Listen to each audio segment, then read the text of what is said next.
സാഹിത്യവും കലയും കായികവും എന്നതുപോലെ ഭീകരതയും കേരളത്തിൽ ആസ്വാദനത്തിന് സ്കോപ്പുള്ള വിഭവമായി മാറുകയാണോ എന്ന കനത്ത ആശങ്ക സമൂഹത്തിന് നൽകിക്കൊണ്ടാണ് സോളിഡാരിറ്റി നടത്തിയ യുവജന പ്രതിരോധത്തിൽ ഹമാസ് തീവ്രവാദി നേതാവ് ഖാലിദ് മിഷേൽ പങ്കെടുത്ത് വീഡിയോ കോൺഫറൻസിലൂടെ അവരോട് സംസാരിച്ചത്. തീവ്രവാദി ആയതിനാൽ ടിയാന് ഭാരത സർക്കാർ വിസ കൊടുക്കില്ലാത്തതിനാൽ വെർച്വൽ പ്ലാറ്റ്ഫോമിലൂടെയാണ് ഈ ഹമാസ് ഭീകര നേതാവ് മലപ്പുറത്തെ ഹമാസ് ആരാധകരെ അഭിസംബോധന ചെയ്ത് ആവേശം കൊള്ളിച്ചതെങ്കിലും ഇത് വരാൻ പോകുന്ന കൊടിയ വിപത്തിന്റെ മുന്നറിയിപ്പാണെന്ന കാര്യം ആരും മറക്കരുത്. കേരളത്തിന്റെ തെരുവുകളെല്ലാം ഹമാസ് ഭീകരന്മാർക്ക് വേണ്ടി നിറയ്ക്കണമെന്ന ഖാലിദ് മിഷേലിന്റെ ആഹ്വാനം സമ്മേളനത്തിന് വന്നവർ വൻ കയ്യടികളോടെയാണ് ശിരസാ വഹിച്ചത്.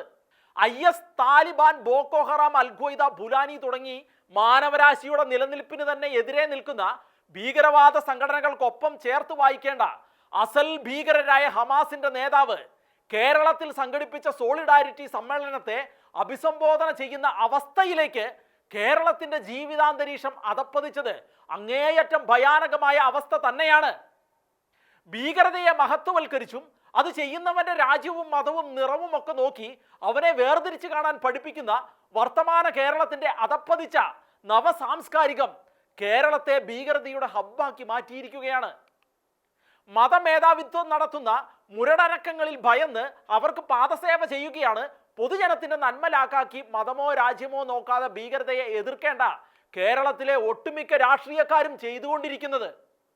ഇത്രയും കടുത്ത ഭീകരവൽക്കരണം കേരളത്തിൽ നടന്നിട്ടും ഇതിനെതിരെ ഒരു വാക്കുകൊണ്ട് പോലും പ്രതിഷേധം അറിയിക്കാതെ ഇരിക്കുന്ന രാഷ്ട്രീയ പാർട്ടികളെ കുറിച്ച് അപലപിക്കാത്ത തരമില്ല. CPM ഹമാസിനെ സ്വാതന്ത്ര്യ സമര സേനാനികളെന്ന് ഡെക്കറേഷൻ അടിക്കുമ്പോൾ ഹമാസിന്റെ ഭീകരതയെക്കുറിച്ച് ഒരു വാക്ക് പോലും ഉച്ചരിക്കാൻ നട്ടലിന് ഉറപ്പില്ലാത്തവരാണ് തങ്ങളെന്ന് കോൺഗ്രസും അരക്കിട്ട് ഉറപ്പിച്ചിരിക്കുകയാണ്. ഇസ്ലാമിക തീവ്രവാദത്തിന് മുന്നിൽ നട്ടലിന് ഉറപ്പില്ലാത്ത അവസ്ഥയിലേക്ക് കേരളത്തിലെ ഇടതും വലതും അധപ്പതിച്ചാൽ സാധാരണ ജനങ്ങൾക്ക് ആശ്രയം ഇനി ഏത് പാർട്ടിയാണുള്ളത്?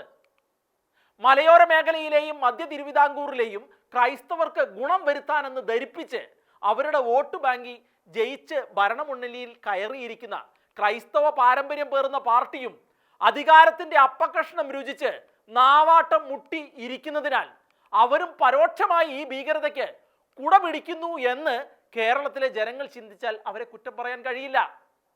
അതിനാൽ കേരളത്തിലെ വർത്തമാനകാല സ്ഥിതിഗതികൾ ക്രൈസ്തവ സമൂഹം ബോധപൂർവം ഉൾക്കൊണ്ട് ഉചിതമായ ബുദ്ധിപരമായ തീരുമാനത്തിലെത്തേണ്ട സമയം വന്നു ചേർന്നിരിക്കുകയാണ്. തലമുറകളായി നമ്മൾ പിന്തുണയ്ക്കുന്നത് ആരെയാണെങ്കിലും അവർ ഈ തീവ്രവാദികളോട് കാട്ടുന്ന മൃദ സമീപനങ്ങളെ ഇനിയും കണ്ടില്ലെന്ന് നടിച്ച് മുന്നോട്ട് പോകുവാൻ കഴിയില്ല. ഇനിയും അങ്ങനെ മുന്നോട്ട് പോയാൽ ചുരുങ്ങിയ വർഷങ്ങൾ കൊണ്ട് കേരളം മറ്റൊരു പലസ്തീനായി മാറും. വടക്കൻ കേരളത്തിലെ ചില ഭാഗങ്ങൾ ഗാസയായി മാറുമെന്ന കാര്യത്തിൽ തർക്കമില്ല. അതുകൊണ്ട് ഹമാസിനെ ഭീകരർ എന്ന് ഉറച്ച സ്വരത്തിൽ വിളിക്കുവാൻ നട്ടലിന് ഉറപ്പുള്ളവർ, അത് ഏത് പാർട്ടിക്കാരനായാലും അവരെയാണ് ഇനി കേരള സമൂഹം, പ്രത്യേകിച്ച് ക്രൈസ്തവ സമൂഹം പിന്തുണയ്ക്കേണ്ടത്.